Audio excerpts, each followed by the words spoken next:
All right, welcome to If My People Bible Reading. This is part 31. We're in the book of Genesis, and we'll begin at chapter 6, verse 19, if you want to read along.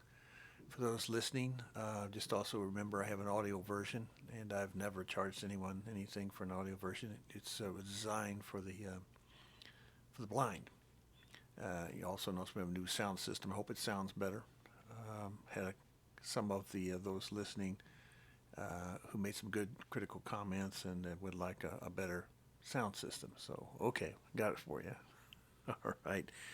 So we continue reading almost word for word from it and then our commentary because it is so crucial as we're going through this to understand exactly how the word begins. And so once we really get this down, just reading the word every day, you begin picking up in your own comments, oh, I see. You begin saying, oh, I see, without me or with anyone else. You do it yourself because you're in the word every day. You pray to the Father by talking to the Father and not always asking Him for something, but thanking Him more than anything else. And then how does He speak to you? Majority of the time, read the word. That's how He speaks to you. And how are you going to know if He's speaking to you? You read the entire word, His entire.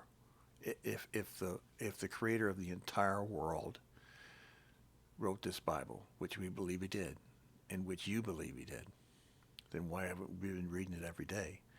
And read it like a book because He wrote it like a book. He wrote it into many books, put them all together, called Biblia.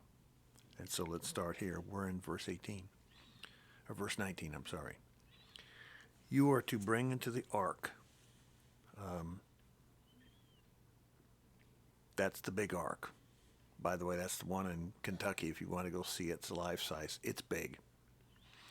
You are to bring into the ark 2 of all living creatures, male and female, to keep them alive with you.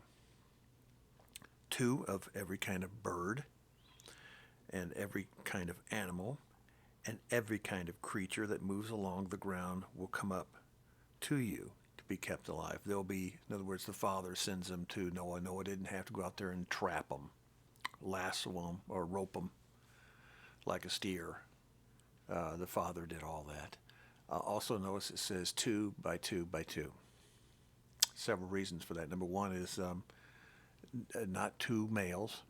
Doesn't work, just like in today where they're jamming it down your throat that you must accept by law or come after you, that 2 males have a right to have children. How does that work? It doesn't exactly procreate. They have to use people who hear and obey the Father, and they have to use their sperm and seed to get all that, don't they? Yeah, they do. 2 females, 49 females for 1 male, 49 males for 1 female. None of that stuff works. Now, bestiality has entered the picture in the last 6 months of us putting this Bible together. Bestiality is now being LBGTQ and all those other elemental P's now want bestiality. Pedophilia is now demanding their rights that they can have sexual relationships with your children or any children they adopt. Key word is they adopt. Now the United States government and governments all over the United States are permitting people to have children, even famous rock stars to have children. And then one of these days we'll find out if they were good to those children or they were evil to those children, why those children were alone with them. We'll find out. And some people think famous other rock stars think that everything it was okay to have fun with little children because he had a difficult time in his childhood and he was missed out from his childhood and he was trying to just relive his childhood in these other little children of the world. Yeah. But he makes hundreds and hundreds of millions of dollars and that's okay. No, it's not. It's evil. It is pure evil in the form of not evil. It's masking itself. It's a wolf in sheep's clothing. We tell you like it is here. The mainstream Christianity won't sit there and put up with what I've got to say because they're just a bunch of sheep, or they're lukewarm. And they just like for everybody to get along. The Rainbow Coalition, right? You've seen the Rainbow Coalition with all the colors? Do you ever notice that one of the colors is missing from the Rainbow Coalition? Take a look at their little symbol of the Rainbow Coalition. What's missing? What color? Figured out yet? It's purple. Yeshua represents purple. The Father is blue. Man is red. And Yeshua stepped in between the Father and us so that we could have our sins covered. And when you add blue and red, what do you get? Purple or violet, deep violet. Isn't it amazing that just happens to be the missing color in the Rainbow Coalition? They kind of left out. They say, well, we're the color of the rainbow. Liar. You're a liar. You can't even do anything without lying about it. That's the days we live in. We have a comment here under verse 20. Yahweh chose who would enter the ark.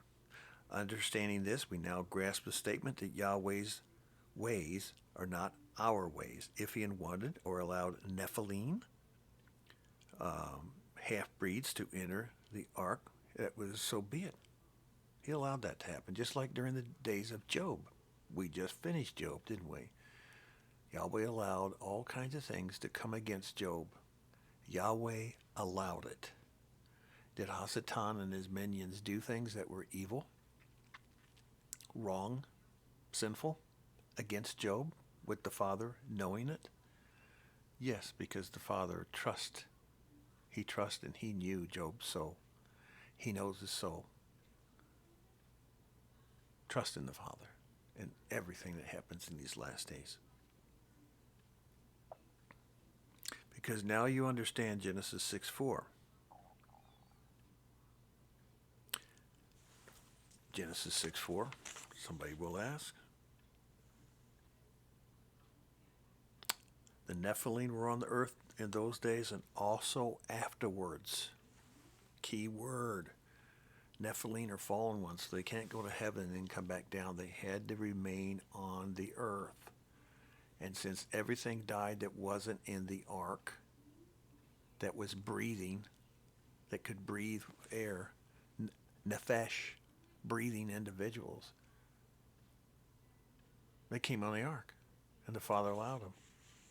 It's right there. It's right there. Just as it was in the days of Job. That's why we started with Job first. That's why, because it was older than Genesis. Understand? Why haven't thousands of other Bibles done this? Because they all follow along, just like sheep. They all follow along. What somebody did in 320 A.D. at the Nicene meetings, which is the Catholic Church. So all the, we're Pentecostal, we're Methodist, we're Baptist. We have nothing to do with the Catholic Church. Really. Liar. You're a liar too. And if you wear a little hat and you wear a collar, you're a liar. And you know it.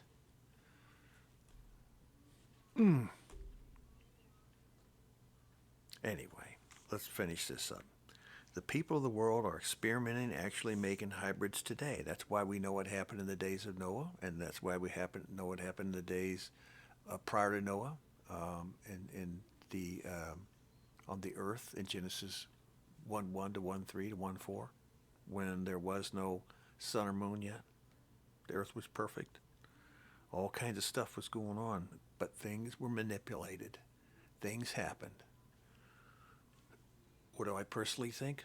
I think Hasatan, his name was not Hasatan. It was Lucifer in those days. He was a bearer of the truth. Bearer of truth. He was a bearer of light, truth. And he lost that estate. Was he given responsibility? I think he was given responsibility of all kinds of responsibility to rise to such a high level that he did for millions and billions of years. And if you were in charge of something for a billion years, and then you suddenly decided you're going to change and alter thing, and then the boss comes along, the Father, Abba Father, and he says, Lucifer, what are you doing? What are you doing to the earth? What are you doing to this? What are you doing? You're messing with it. You're messing with my seed. Nobody messes with my seed. How do I know that Father says that? Because Yeshua, his son, who is, they're one and the same. They are Abba, Father, and the Son. They're Echad. And he says that. He don't like people messing with his seed. And if you are one of his, you're not going to be going away. You're going to live forever with him. If you are destined to be with him, you hear and obey him, he's not going to lose one of you. Just as Yahweh allowed or permitted it then, so as in the days of Noah, he permits man to run his course. Let's go to verse 21. You are to take every kind of food that is to be eaten and store it away as food for you and for them. Just as in the days of Noah, should we have some food storage for at least 6 months to a year, maybe longer? Yeah, you ought to be. You ought to know how to do things. It's going to happen again. The way it was in Exodus is going to be very similar to the second Exodus. If that's so, read the book of Exodus and see how it happened. See how the people were then and what they did every day. The protection they got and the protection they didn't get. Verse 22, Noah did everything just as Elohim commanded him. Chapter 7.